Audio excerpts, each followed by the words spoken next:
Courage. Le courage est au centre d'un texte très simple de Platon, un dialogue intitulé L'Achès, du nom du personnage qui dialogue avec Socrate. C'est un vieux général, alors il a vécu des campagnes militaires en nombre, on peut l'imaginer couvert de cicatrices, et le courage, le vieux L'Achès croit bien savoir ce que c'est. Il affirme bravement que c'est tout simplement ne pas avoir peur. Et Socrate, évidemment, a beau jeu de lui dire à peu près ceci: « Es-tu bien sûr que c'est ça le courage ? Ne pas avoir peur ? Mais si on a peur et qu'on surmonte cette peur, est-ce qu'on n'est pas vraiment courageux ? Est-ce qu'on n'est pas même plus courageux que celui qui n'éprouve aucune crainte ?»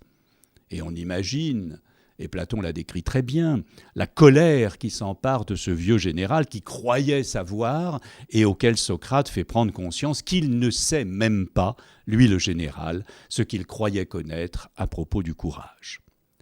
Pour ma part, il me semble que le courage consiste d'abord à faire ce qu'on croit nécessaire, ce que l'on juge indispensable, qu'il s'agisse de se révolter ou bien d'obéir, car il peut y avoir du courage à se révolter, mais aussi du courage à ne pas le faire.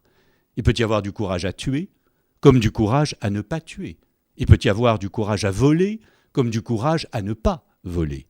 Mais dans tous les cas de figure, ce qui caractérise le courage, c'est le fait d'aller contre la pente la plus facile. Et souvent, sans le dire, sans même le montrer.